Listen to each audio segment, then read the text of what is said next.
of a Nation, a program in special English.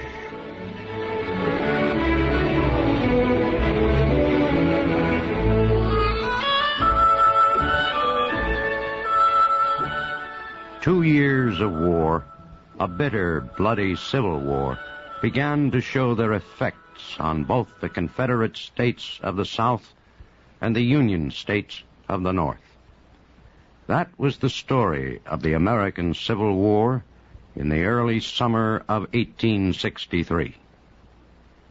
Both the North and the South began to feel the pinch, the pressure of the costly struggle. The South, however, felt the pressure more severely because it was weaker in manpower and industrial strength. In 1863, the Confederate States were becoming short of supplies. Food and guns were difficult to find to keep the Confederate armies in the field. Men were also needed, more and more men. There seemed to be no end to the demand for men to fill the places left empty by dead and wounded soldiers. Many in the South were heavy of heart, and hope among them slowly started to sink. The war was tiring. Its suffering was more than they could bear, and the situation in the West made matters worse. Union armies were on the move in the states of Mississippi and Tennessee. Their successes were becoming a serious threat. They might soon win control of the whole Mississippi River. This would split the states of the Confederacy and might end its very existence. Something was needed to raise up the spirits of the South, to break the pressure of Union armies. General Robert E. Lee believed that he had the answer, an invasion of the North. This, he felt, would throw fear into the people of the North and weaken the Union war effort. Lee had organized an army of 75,000 men at Fredericksburg, Virginia, halfway between Washington and Richmond. Lee began moving his men June 3rd. They marched northwest into the Shenandoah Valley. The valley led north to the Potomac River. Across the river was the narrow neck of western Maryland, then Pennsylvania. Pennsylvania was the target. Its rich farmland produced plenty of food, enough to feed Lee's hungry army for the summer.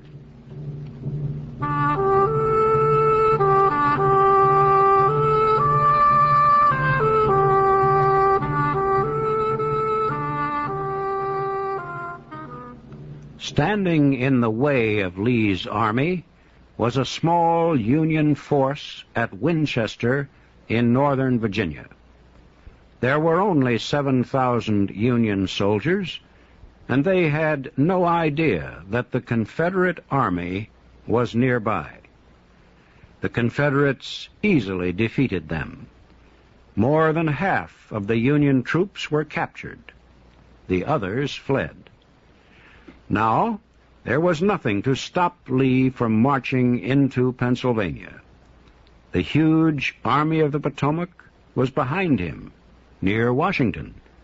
The Union commander, General Hooker, had to keep the army between Lee and Washington to prevent the Confederates from seizing the national capital. Lee's army crossed western Maryland and entered Pennsylvania. His soldiers found the Pennsylvania countryside very different from Virginia's.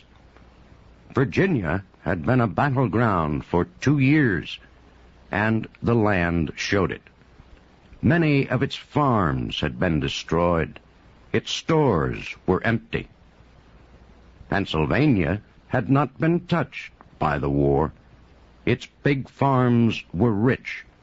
Its towns and villages were full of food and goods of all kinds. The hungry, poorly clothed soldiers could not believe their eyes. This was the land of the enemy, they cried, and they could take whatever they wished. But General Lee said no. He said supplies could be taken only by Confederate supply officers. And, he said, they must pay in Confederate money for everything they took. Lee did not want to anger these people in Pennsylvania. Many of them did not support the Union war effort. Some of the rich farmers said openly that they did not care who won the war.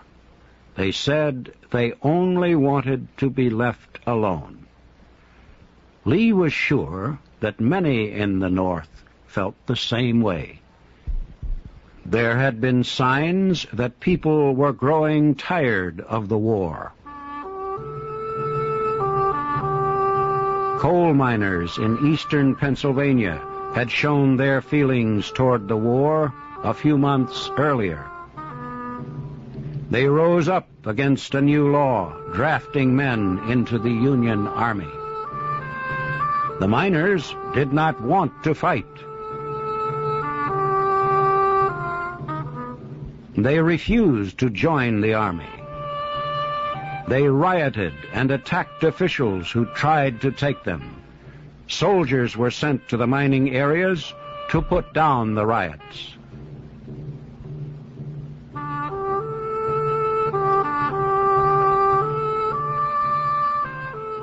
Farmers in nearby Ohio also rebelled against the draft law.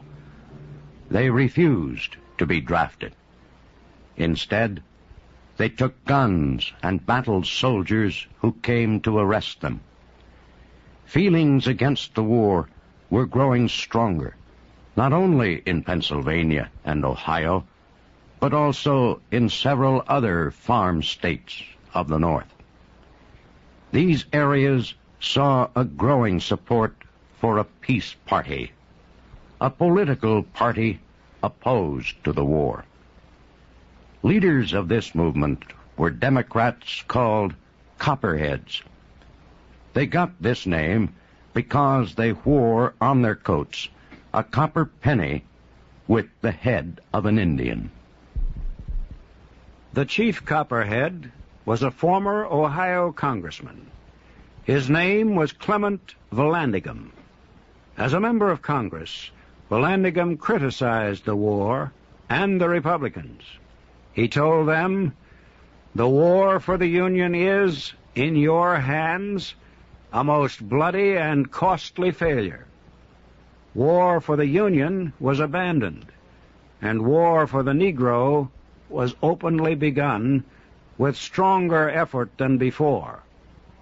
"With what success?" Vallandigham asked. "Let the dead at Fredericksburg and Vicksburg answer." Vallandigham said he wanted peace, and he wanted it immediately. He offered a simple program. Stop the fighting, make a ceasefire, and let some friendly foreign nation negotiate peace between North and South. After he lost his seat in Congress, Vallandigham opened a campaign to become governor of Ohio. He traveled all across the state, speaking out against the war. He said Republicans did not want peace. He said they wanted to fight until every black man was free. The Union military commander for Ohio was General Ambrose Burnside, a former commander of the Army of the Potomac. After losing the Battle of Fredericksburg, Lincoln removed Burnside as Army commander and sent him to Ohio. Burnside was worried. Too many people in Ohio opposed the war. He believed that much of what was being said and done in Ohio was close to the crime of treason. Burnside announced several new measures to quiet the opponents of the war. One of these orders limited the right of citizens to criticize government military policy. Another declared that statements of support for the enemy would be punished as treason. Vallandigham refused to recognize Burnside's right to give such orders to civilians. On May 1st, he made a campaign speech to a big crowd at Mount Vernon, Ohio. He denounced Burnside's orders and spoke of the president as King Lincoln.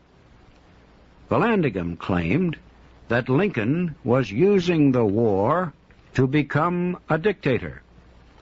He said Lincoln did not want peace, that the president had rejected peace offers from the South. Once again, he said the war was not a struggle for the Union, but a fight to free the slaves of the South. And he said, men of Ohio who let themselves be drafted into the Union Army were no better than slaves themselves. Burnside had sent several Army officers to listen to the speech. When they reported what Vallandigham said, Burnside ordered his arrest. Without question, the man had violated the general's orders. Late the next night, soldiers went to Vallandigham's home in Dayton. They knocked on the door and said they had come to arrest him. Vallandigham called for help and refused to let the soldiers enter. They broke down the door, seized him, and took him to a military prison in Cincinnati. A few days later, Vallandigham went on trial before a military court in Cincinnati. That will be our story in the next program of The Making of a Nation.